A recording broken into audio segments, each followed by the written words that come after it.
Hi, my relatable listeners. It's your girl Stella coming to you once again to talk about it. I can't do the chant today, guys. I'm so sorry. We're going to talk about it all. I just can't do the chant because I have a sore throat. It's been a couple days and it's been a nightmare for me to try to even get the prescription, but I finally got the prescription today.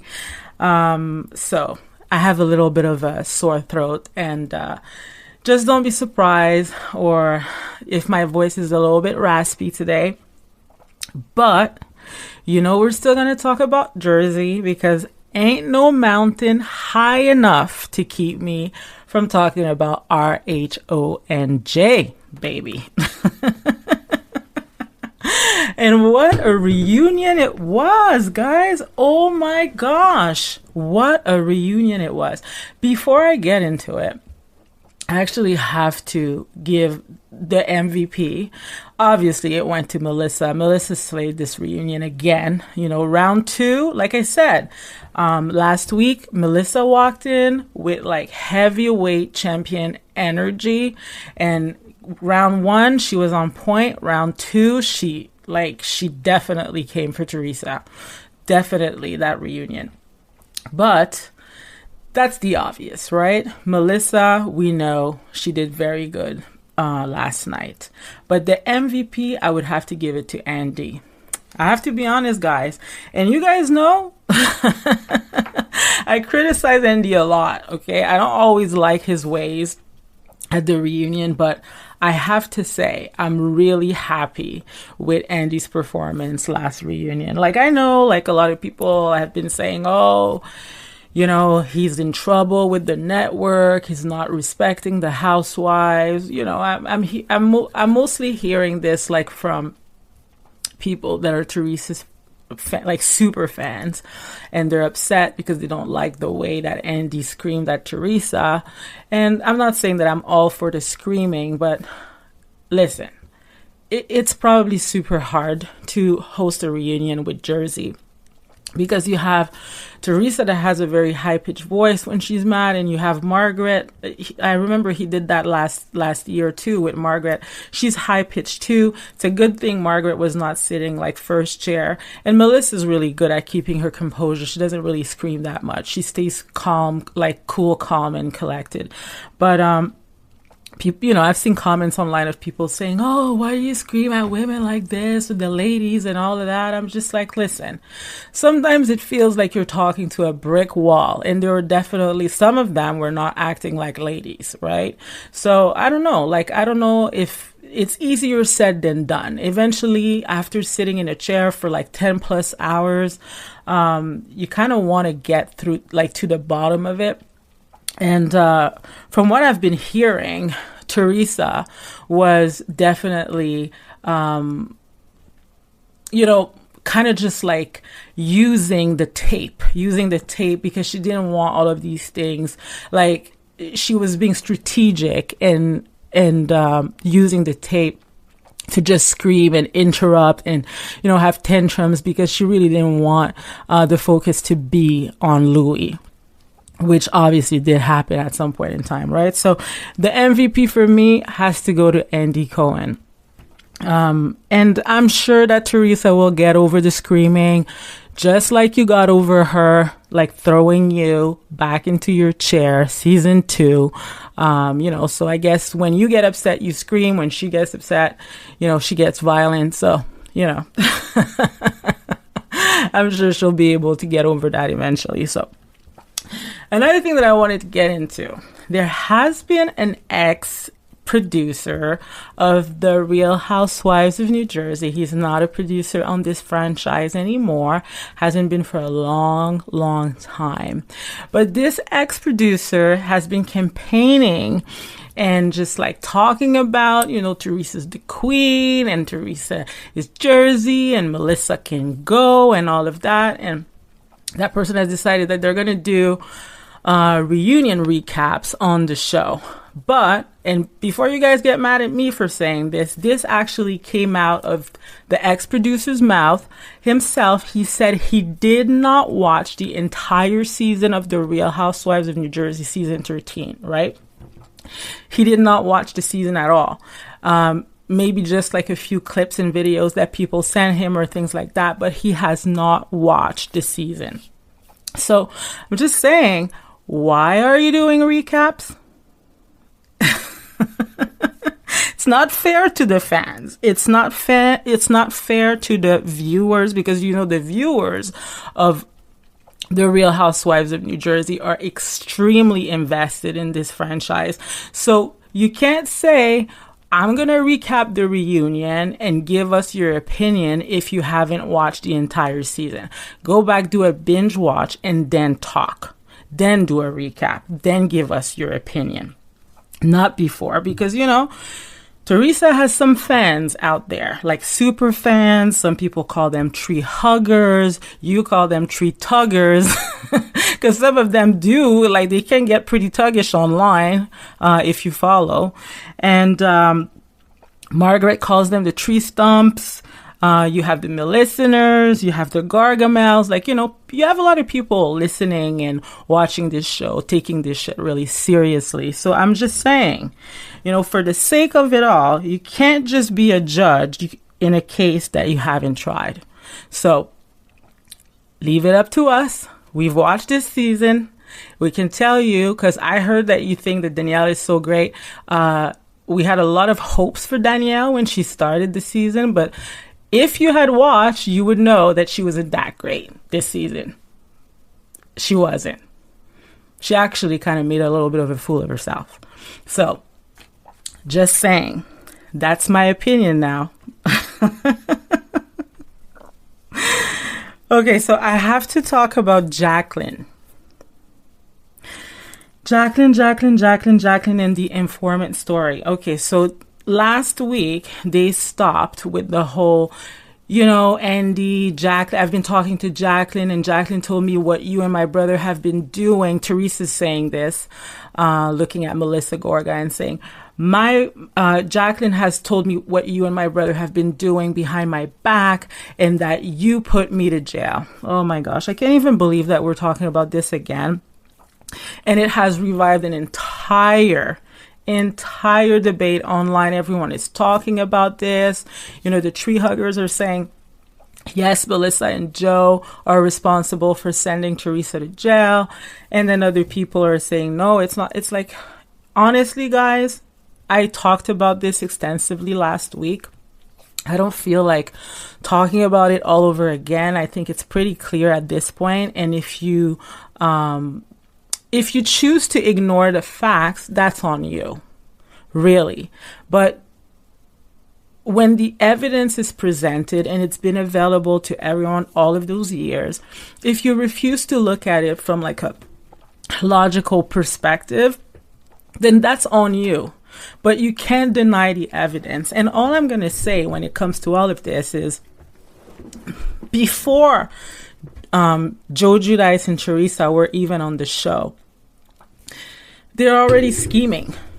You know, they were already scheming, and they were already doing their mortgage fraud thing. Okay. So at the end of the day, do I think, because I think they have asked this question to Joe Giudice quite a few times. I think Andy even said, so do you think that the show is responsible for putting you to jail? And I think a few times he kind of said, yeah. Well, no, but really what he feels, he probably feels that way. He feels like the show put him, sent him to jail, like him and Teresa. But here's the thing. You were going to get caught eventually anyways. You know, if you're applying for loans that you do not have the income for, and you don't have the capacity to repay, and therefore that's the reason why you're filing for bankruptcy. But not just that, you provided supporting documents to those banks stating that you did have the income to repay them, right? According to the terms of this loan. So that's another offense in itself, the fact that you have to falsify your statements, i.e. pay stubs, i.e. Tax statements, to provide income verification to the bank, because you can't just walk into a bank and say, I want this money, give it to me. You have to prove that you can repay it, right? And if you do not have the income to repay it, where are those statements coming from?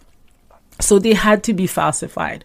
They had to be, like, all of it was a lie. You know, it was a lie behind another lie behind another lie. And then eventually they got on TV.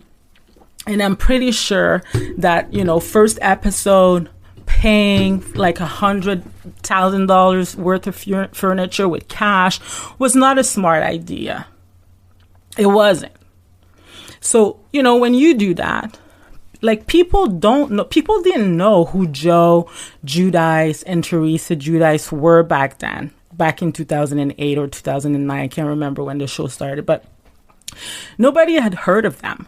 So it's not like it's not a name like Hilton. You know what I mean? If you're watching like Kathy Hilton and you see her like spend a lot of money, or, you know, a person like Michael Jackson, you'll be like, oh, okay, we know who this person is. You know, we know they are loaded. They have a lot of like money. So, you know, you're not going to make as much of a big deal. But who was Teresa and Joe Giudice back then? And you guys have to remember that it was in a crashing, all of this was happening while the economy was crashing. People were getting evicted out of their homes because they couldn't repay their home. So I'm just saying, having this character just show up on TV and just like shop until she drops and spend everything in cash and says, oh, I heard the economy is crashing, so I'm paying cash. You know, people have the internet still. People have Google. They're going to look you up and they're just going to be like, who is this person, right? What do they do? And if you have like super fancy cars, like Maseratis parked in front of your home, people are just going to want to know, how did you get your money, right? So before you go on reality TV, you have to make sure that everything is kosher, because if it's not, people are going to look into it and, you know, you bet they're going to talk about it. And that's what happened. So I really don't believe, like, I don't want to believe it, but not only I don't want to believe it, I said it. We need proof. If you're going to say that your brother and your sister-in-law sold you out, you need to have concrete proof at this point, because it's your third strike. The first strike was Caroline Manzo.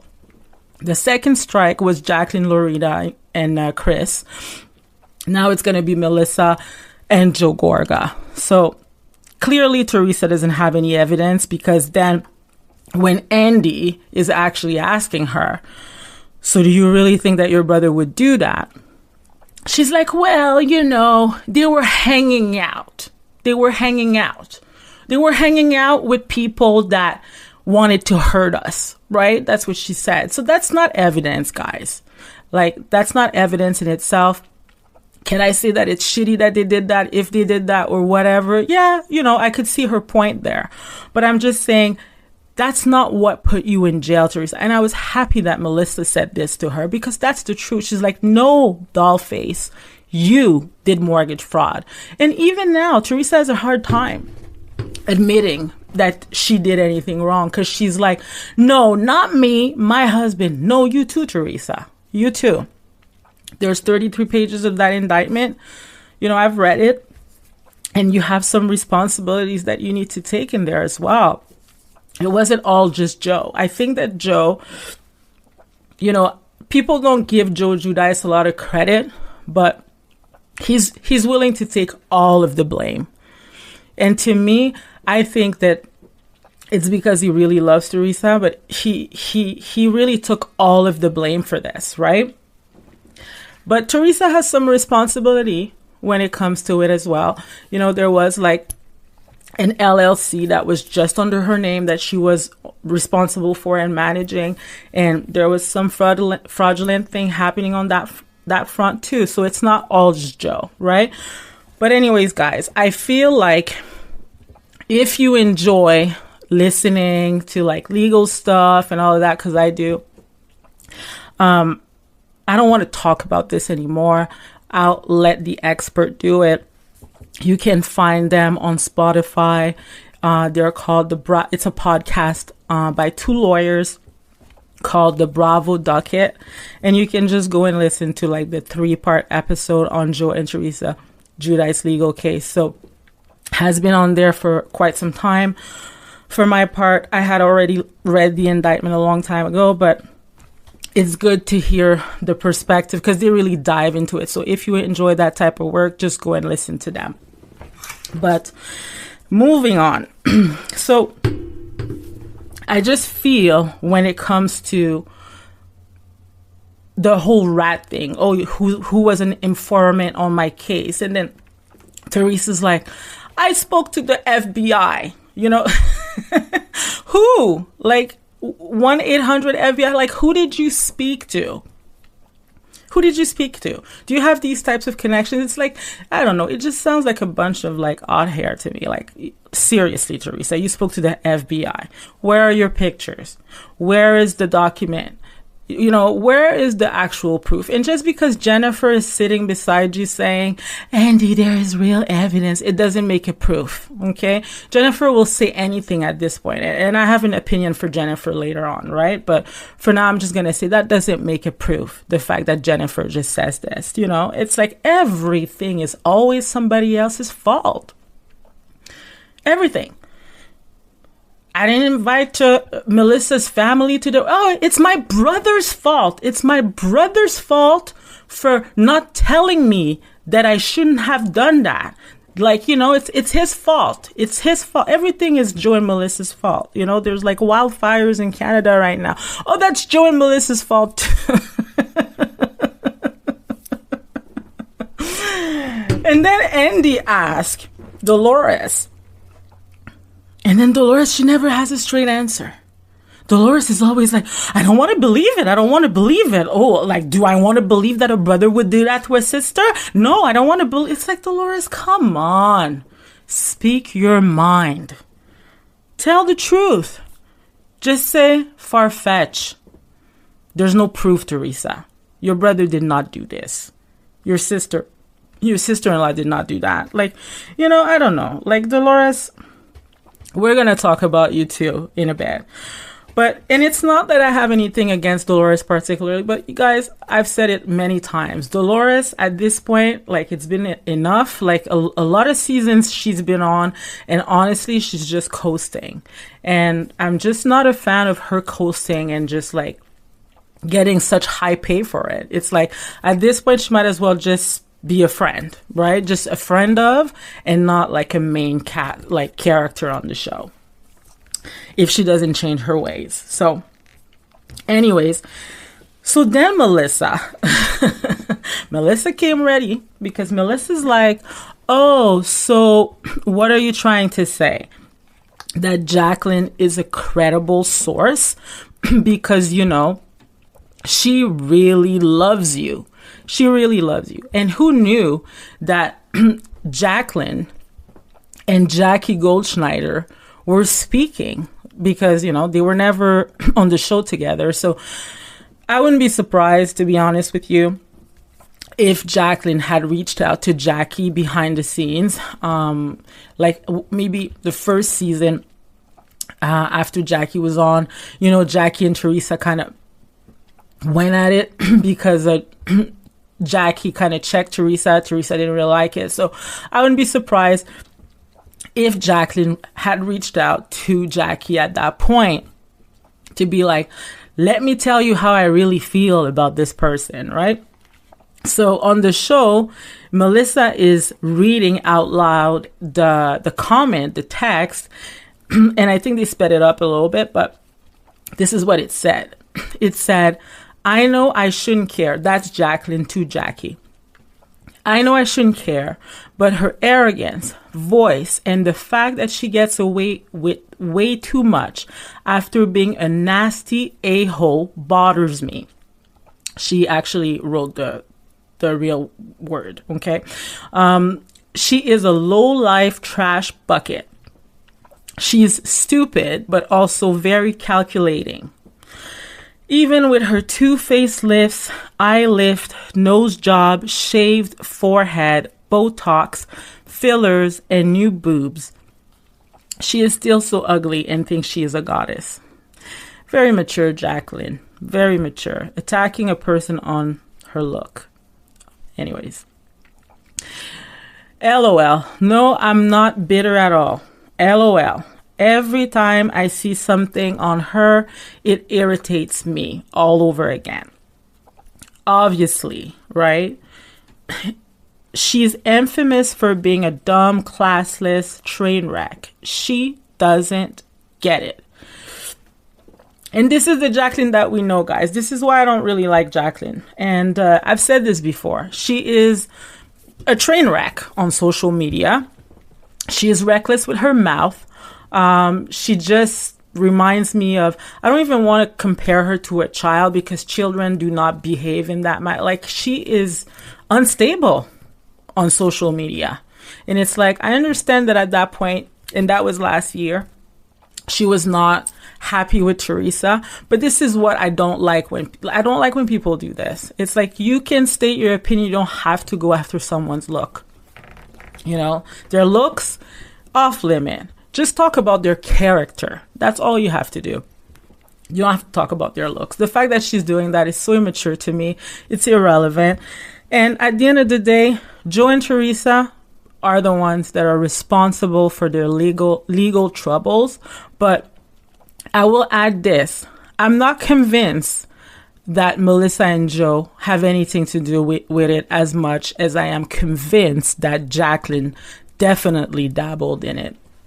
And if you want to know more about that, just go back and listen to my previous episodes.